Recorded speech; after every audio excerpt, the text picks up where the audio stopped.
Don't you think life can feel like a show? We spend a lot of time trying to get other people to like us, applaud us, and agree with us, thinking that our value is based on how much others care about us. But what happens when you stop needing that? What happens when you really accept that no one cares? Stoicism has a deep and freeing truth for people who are consumed with getting approval from others. Come with us as we look at how the Stoics' old wisdom might help you find a whole new way of living, where real freedom and tranquility come not from being seen, but from having your own strong foundation.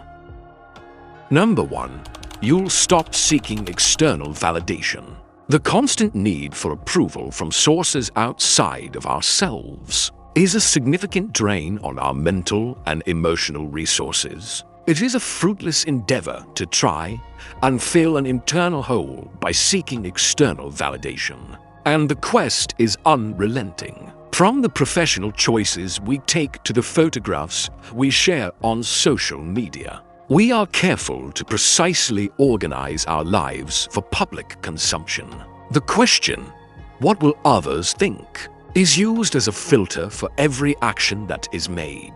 This constant second-guessing and worry about how others perceive you is a type of self-imprisonment. When we allow ourselves to be guided by public opinion, we relinquish our freedom and become slaves to its ever-changing and unexpected whims, due to the fact that it pretends to be a social connection and a sense of belonging. This trap is especially deceptive. From the time we're little children, we are taught that being liked by others is a necessary condition for both success and happiness. However, this want to be validated establishes an unstable foundation for our self-esteem, and it is one that may be destroyed by just one unpleasant comment, by a lack of recognition, or by the seeming disinterest that other people exhibit. This pattern of dependency is broken when you realize and accept that, in the larger scheme of things, the majority of people are so absorbed with their own lives that they do not truly care about what is going on in yours. This realization is freeing.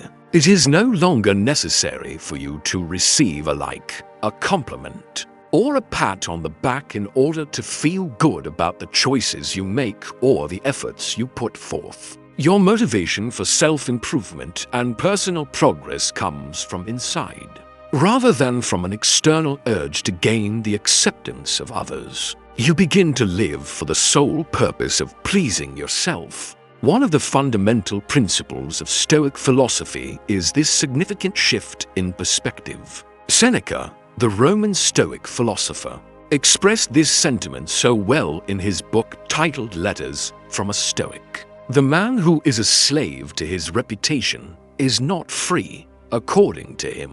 The fact that we require external praise is a chain that keeps us bound together, causing us to become subject to the opinions of other people, which are prone to change and frequently unreasonable.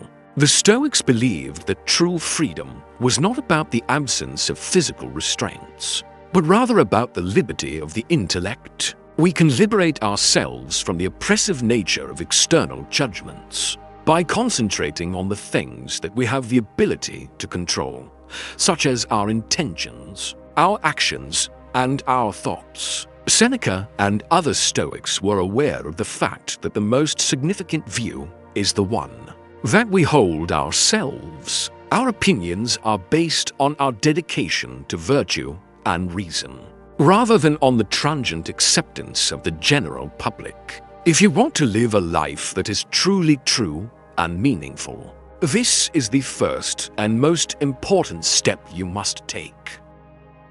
Number 2, you'll start taking more risks. The dread of not succeeding is a strong and often unseen chain that binds people. The thing that we fear the most is not the failure itself. Instead, it is the embarrassment, the shame that we anticipate feeling, and the apprehension that we will be considered stupid. We can imagine the silent glances of disappointment on the faces of our family members, the subtle smirks of our friends, and the sarcastic laughter of strangers. We are kept in a self-imposed cage of comfort and obedience by this debilitating worry. We opt for the well-known and predictable path, the career that is secure, the pastime that does not pose any difficulties, the discussion that is not particularly stimulating, rather than a path that is full of potential glory but rife with uncertainty. We do everything we can to avoid the imagined ridicule of a fleeting moment, even going so far as to convince ourselves that security is more valuable than growth. However, what transpires when you ultimately come to terms with the fact that the majority of your mistakes are not apparent to the rest of the world? The vast majority of people are so preoccupied with the challenges they are facing and the triumphs they are achieving that they do not even notice the challenges and successes that you are experiencing. They are not keeping track of you with a scorecard, and even if they were, their focus would quickly shift to something else in the blink of an eye. The world is too preoccupied with its own drama to be concerned with the single minor setback that you have experienced in your life. This insight is wonderfully liberating. It is similar to waking up from a nightmare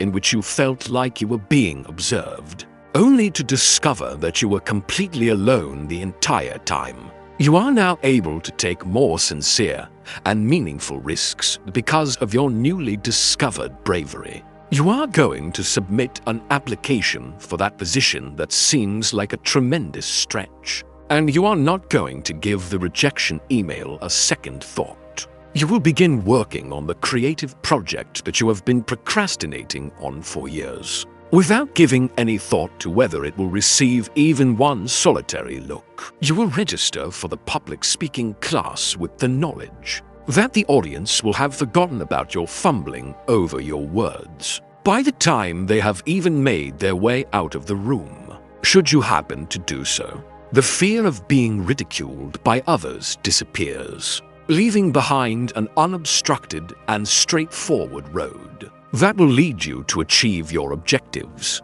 The possibility of not trying at all, of spending a life filled with quiet regret, suddenly emerges as the most terrifying of all the possibilities. In his book Meditations, Marcus Aurelius, who was both a philosopher and an emperor, made an attempt to instill this exact lesson in himself on a daily basis. He wrote in his journal how much time he saves who does not look to see what his neighbor says or does or thinks, but only at what he does himself, to make it just and holy. This is the definitive text on how to take action. The integrity and virtue of your own behavior are the only things that should be of genuine importance to you. How brave were your actions?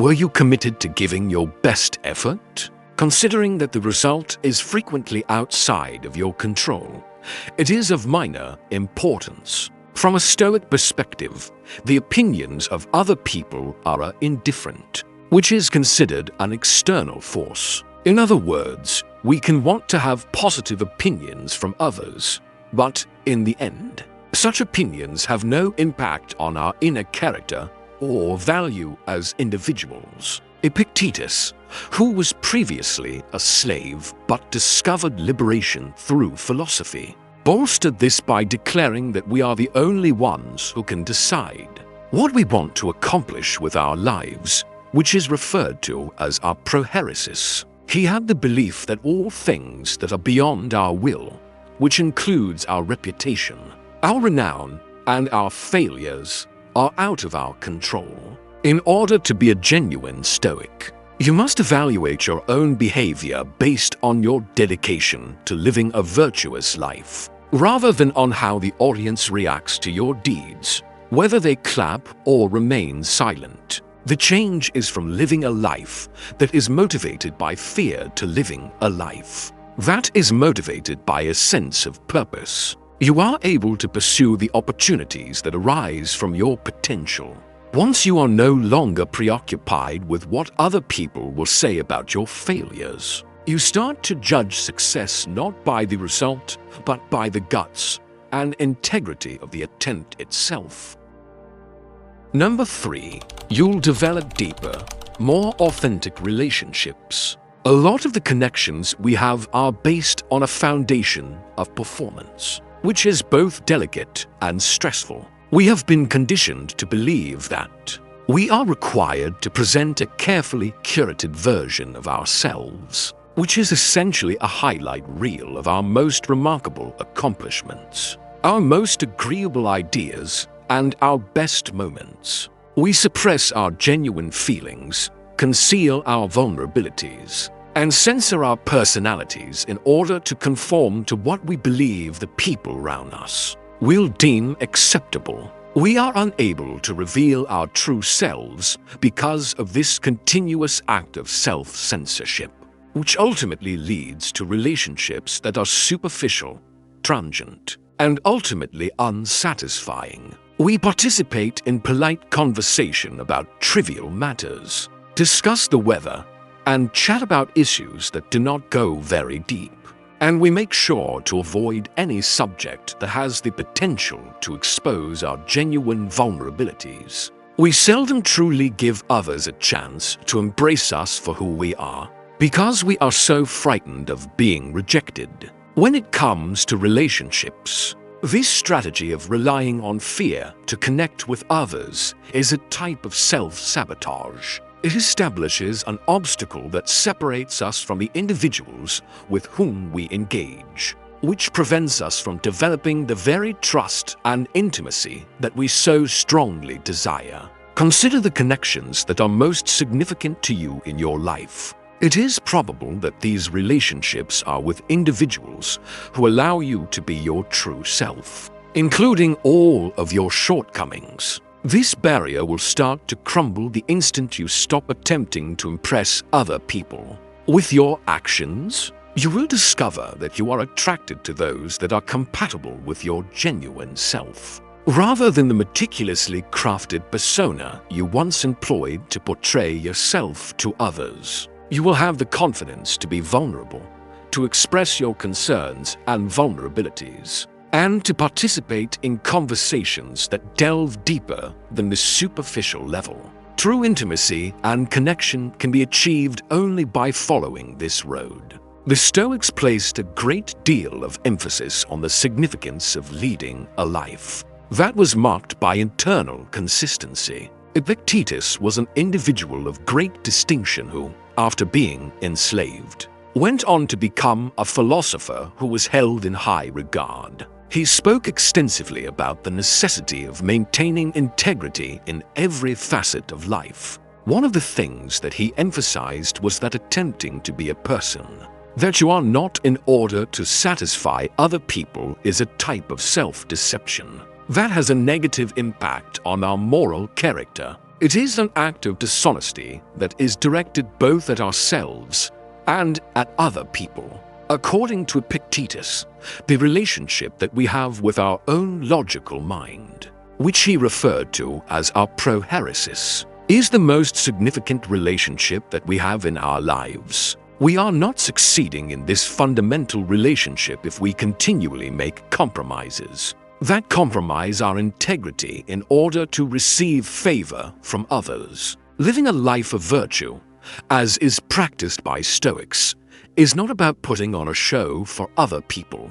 Rather, it is about making an unshakable commitment to honesty, courage, and justice in our own personal lives. We no longer need to seek the favor of the crowd after we have brought our behaviors into alignment with our ideals. We grow more at ease with ourselves, and this inner calm is reflected in our interactions with others, attracting people who value our genuine nature. As a consequence, our friendships and relationships cease to be transactional agreements that are dependent on how well we perform and instead become true connections that are founded on shared values and mutual respect. When you cease to be concerned about what other people think of you, You provide both yourself and others with the invaluable present of a genuine, unembellished connection.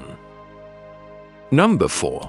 You'll gain a new sense of freedom. Take a moment to consider the significant amount of mental and emotional bandwidth that you devote to fretting over the opinions of others. Despite being invisible, it is an extremely hefty load to carry. Mental gymnastics are something that we are constantly doing prior to a social event. We spend a lot of time worrying about what we should wear. While we are giving a presentation, we are preoccupied with every nervous twitch and stumble that we make. And following any interaction, we replay the conversation over and over again in our minds, searching for any perceived missteps or moments of awkwardness. This is a type of captivity that we inflict upon ourselves, a mental jail that we put ourselves in, where we act as both the prisoner and the vigilant guard, continuously evaluating each and every one of our actions. This concern is not freedom.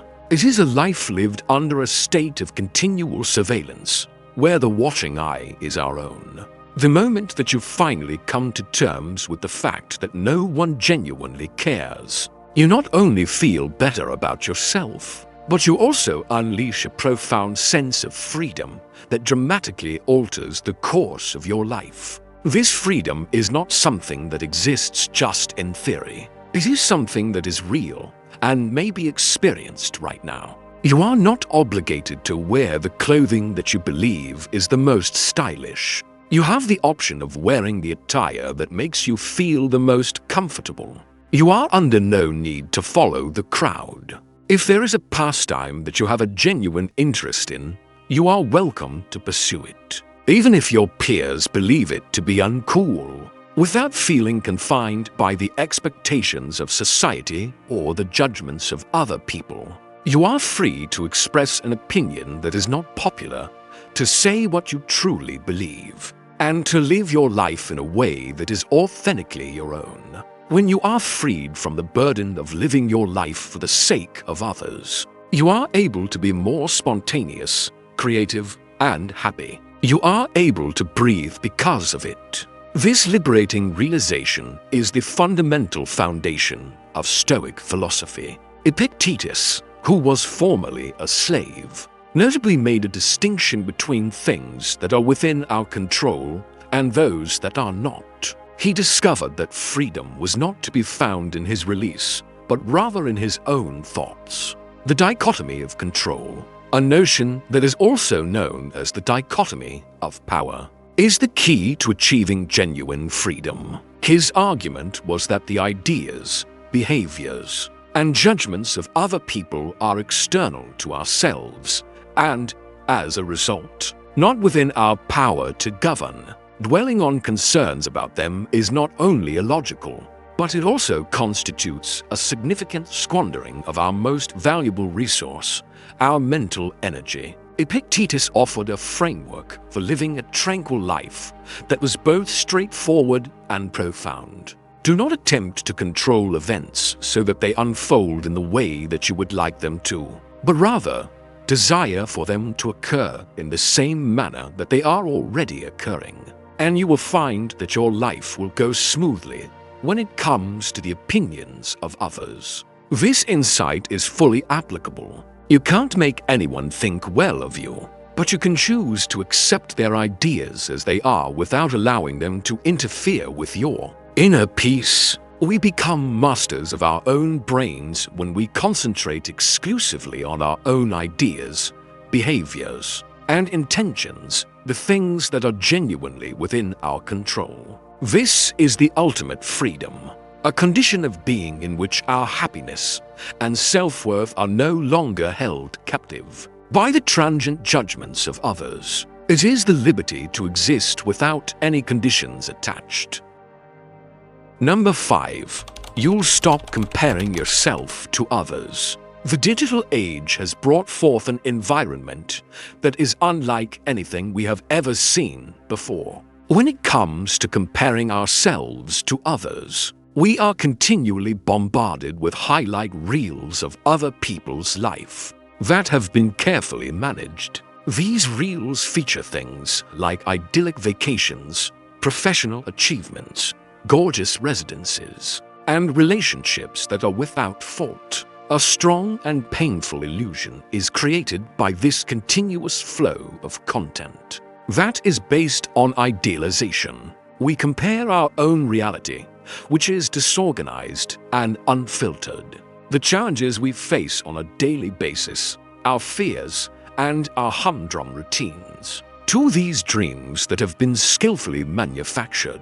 This never-ending practice of making comparisons is a source of misery, resulting in a deeply ingrained sensation of being insufficient and a chronic sense of lacking something. We are consumed with envy over what others possess, and in that process, we lose sight of the fact that our own lives are overflowing with blessings, and that we each possess an intrinsic worth that is unique to us. The assumption that other people's accomplishments are somehow a reflection of your own shortcomings is at the basis of the need to compare yourself to others. This frame of mind causes you to be in a constant state of competition, which results in you feeling like you are continuously lagging behind. Nevertheless, this need begins to gradually diminish as you fully comprehend and accept the lesson that nobody cares about your life as much as you do.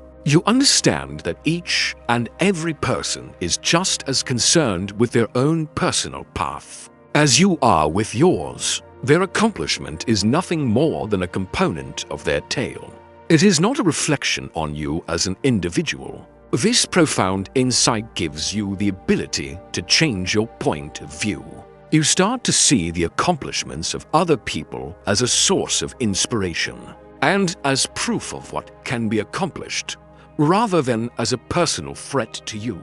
Your attention shifts away from the possessions that other people have and towards the things that you want to accomplish for yourself, depending on your own objectives and beliefs. One of the most important principles of Stoicism, a philosophical system that places the highest value on self-sufficiency and inner tranquility, is this internal transformation. Seneca, who was a significant figure in the Stoic school of philosophy, consistently cautioned against the risks associated with envy and comparison. He considered jealousy to be a destructive feeling that only causes harm to the one who experiences it, rather than a sensible response to a situation. Seneca was well aware of the fact that attempting to acquire the things that are in the possession of other people is a pointless competition, because there will always be an individual who has more than you do.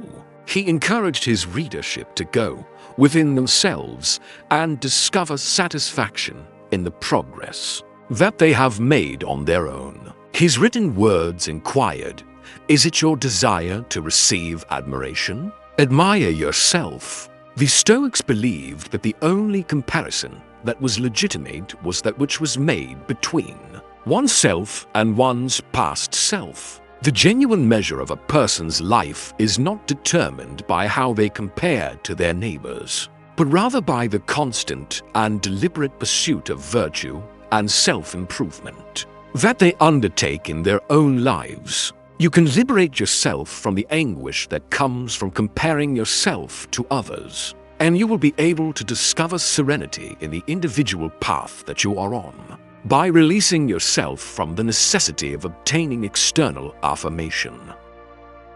Number 6. You'll be more present in the moment. Among the most major hurdles to living a life that is both aware and in the present moment is the mental load of constantly worrying about what other people think of you. Because we are always either replaying past contacts in our brains, dwelling on what we said or did, and considering what we should have said or done, or pre-rehearsing future interactions, attempting to foresee every conceivable outcome in order to guarantee that we leave a favorable impression. Our minds are always being dragged out of the now our ability to properly perceive, listen to, and experience the reality that surrounds us is obstructed by the incessant, repeating mental chatter that we experience, which acts similar to a fog.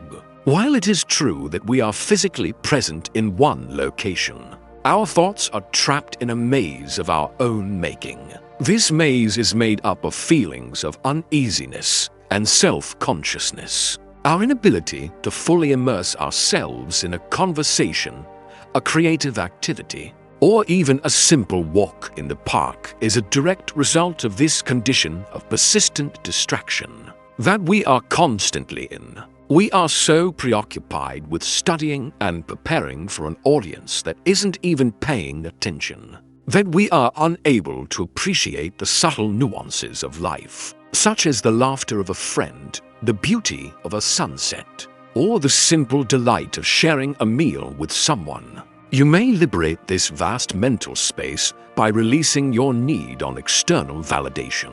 The incessant self-monitoring will come to an end after you have come to terms with the fact that no one is as concerned with your every step as you are. This freedom enables you to take full advantage of the here and now. It is possible to listen to a buddy when they are telling a story without consciously preparing your response. You are free to concentrate on your work without having to concern yourself with how it will be received by others. You have the option of going outside and simply taking pleasure in a walk, observing the sights and noises without giving any consideration to the possibility that you are being watched by someone. You are now able to develop a greater appreciation for the little pleasures that life has to offer because of this newfound ability to be present in the moment. Previously, you were too distracted to take note of these pleasures. The Stoics were experts at living in the present moment, despite the fact that they lived centuries before the term mindfulness was ever used. They were aware that the present moment is the only location where we have genuine agency. The future is shrouded in mystery, and the past cannot be altered. In his private notebook, Meditations, the Roman Emperor Marcus Aurelius was constantly reminding himself of this particular reality. He penned the following words: "Do not allow the totality of your life to overwhelm you and cause you to worry.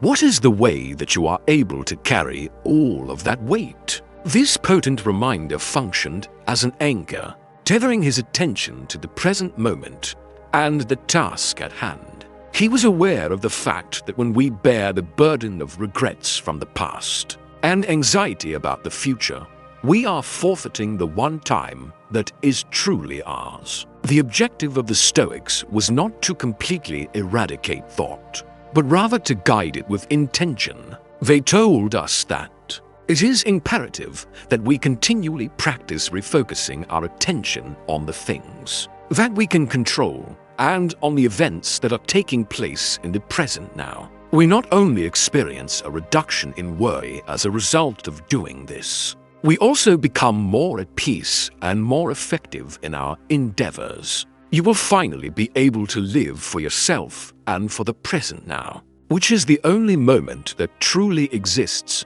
after you finally stop performing for other people. Number 7. You'll discover your authentic voice. The majority of us spend a considerable amount of time during our lives imitating others. We take the individuals we admire, the trends that gain popularity, and the views that are the most frequently accepted and incorporate them into our own lives. We do this in order to feel like we belong, to make people like us, and to prevent the discomfort that comes with being different from the others. The fear of rocking the boat and the deeply ingrained need to be part of the crowd are the driving forces behind so many of our decisions, including the manner in which we dress and the issues that we advocate for. This aha moment is what motivates us to make so many of our choices. Nevertheless, this continuous performance of imitation comes with a significant cost. We become disconnected from our own thoughts, beliefs, and interests. We end up living a life that feels as if it is not actually our own. Because our real voice becomes a whisper, it is as if we are living a life that we have borrowed from someone else. The bravery to discover and express your own distinctive voice is the key to true fulfillment, which cannot be found in conforming to the expectations of others. You embark on this trip the moment you stop caring about what other people think of you.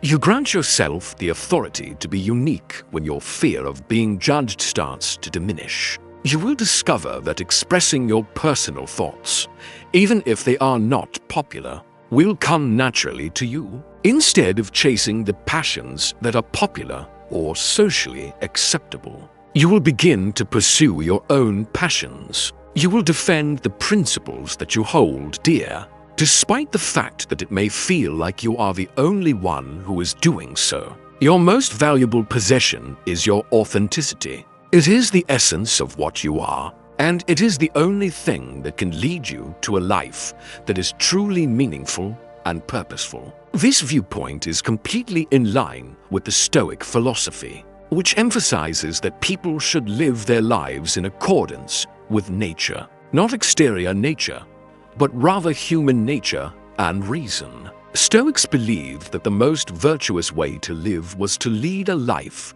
that was guided by rationality and virtue while being true to our innermost selves, becoming loyal to yourself and your rational thinking, rather than becoming a follower of the mob, is what it means to live in line with your nature, according to Epictetus, who was a master of this concept. The only thing that we can legitimately claim as our own is our internal character. He was of the opinion that attempting to live our lives in such a way that we get the approval of others is a deep and fundamental violation of our own true character. We cease to function as intelligent, autonomous people when we compromise our integrity in order to satisfy the mob.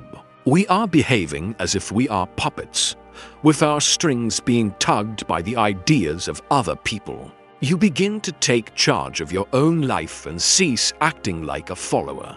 When you start to concentrate on the things that you can control, such as your thoughts, your actions, and your character, the most effective thing you can do to begin living a life of true authenticity and inner freedom is to make this transition from being a mimic to being a creator. Number 8. You'll become more resilient to criticism.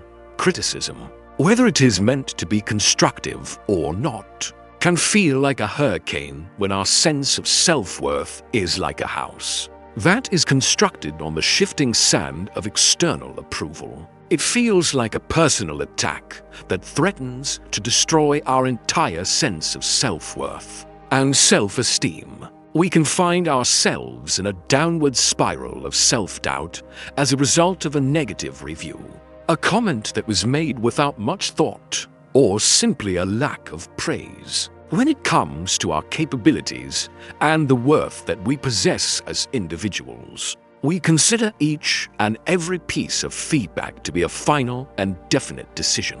We become extremely vulnerable as a result of this thinking, which causes us to second-guess our decisions, our abilities, and our self-worth every time someone expresses an opinion that does not match up with the way we would like to see ourselves. Nevertheless, when you fully realize that the opinions of others are nothing more than that, opinions, criticism loses its ability to influence you. It is just reduced to another piece of information, rather than a direct attack on your moral character. You come to understand how to receive criticism without feeling like you have failed. This enables you to take a step back and objectively determine which resources are beneficial and which ones are not. You are able to release the comments that are unhelpful or nasty without them having an impact on your self-esteem.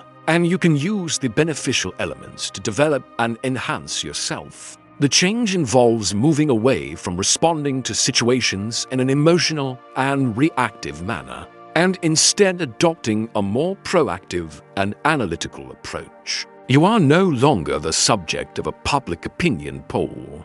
Instead, you are the one who determines what happens in your life. This issue was explicitly and profoundly addressed by Epictetus, who was a Stoic philosopher. He encouraged the pupils who were under his instruction to consider an insult to be an occasion to work on their moral character rather than an experience that would cause harm. He instructed that insults are not powerful because of the words that are used, but because of the fact that we give them our consent. In the words of his colleague, if someone succeeds in provoking you, realize that your mind has assented to the provocation. It is not the insult itself that is the issue. It is the manner in which we respond to it. A key premise of Stoicism is that we are unable to control the actions or words of other people, but we are always able to control the manner in which we respond to them. This particular lesson is a fundamental building block for developing inner resilience. You construct a fortress of self-respect that cannot be penetrated by any external judgments. When you decide to avoid giving power to the words of others, although the individual who genuinely comprehends that no one cares about them is not completely invulnerable to any and all comments, they are no longer emotionally reliant on them. They have the freedom to listen, absorb information, and then go on, leaving the noise that is not useful behind them. This resilience is not simply a screen against negativity. It is also a basis for a life lived with unflinching confidence. Number 9. You'll define success on your own terms. Society gives us with a prefabricated definition of success from the time we are born. This definition, which is universally accepted, includes a high-paying job, a spacious house, a brand-new vehicle, a family that is perfect, and a retirement plan that will allow us to travel. We are informed, both in a direct and indirect manner, that these outward signs are the most conclusive evidence that a person has lived their life in an appropriate manner. Consequently, we devote our life to pursuing these objectives, and in the process, we frequently relinquish the things that we are truly passionate about, our personal well-being, and the time that we spend with our loved ones. The tragic irony is that the majority of individuals who achieve this success discover that they are left feeling empty and unfulfilled as a result. The items that they were informed were going to make them happy ultimately leave them feeling empty. They were pursuing a vision of a fulfilling life that was not their own, but rather someone else's. That is the reason why. It is when you cease to be concerned with the opinions of other people that you acquire the bravery necessary to deconstruct this definition that has been prepackaged and to develop your own definition in its place. This deed is not only revolutionary, but it is also emancipating. You start questioning yourself about what is most important to you in life. You may define success as a life filled with travel and adventure, a career in a creative sector that does not pay as well, but provides you an enormous amount of happiness, or a peaceful, uncomplicated existence devoted to your family and personal development. It is of the utmost importance that you live a life that truly brings you joy, as it is the only thing that matters. This is the moment that you cease to live your life as an imitation of the expectations of others, and start to live your life as the person who is writing your own tale. Stoicism is centered around the notion of adopting a deeply personal and introspective attitude to life. Eudaimonia, which is a Greek word that is frequently translated as human flourishing or a life well lived, was thought by Zeno of Citium, who is the founder of Stoicism, to be the ultimate objective in life. Eudaimonia was not something that could be attained through benefits from the outside world, such as power, fortune, or renown. according to Zeno and the people who followed him.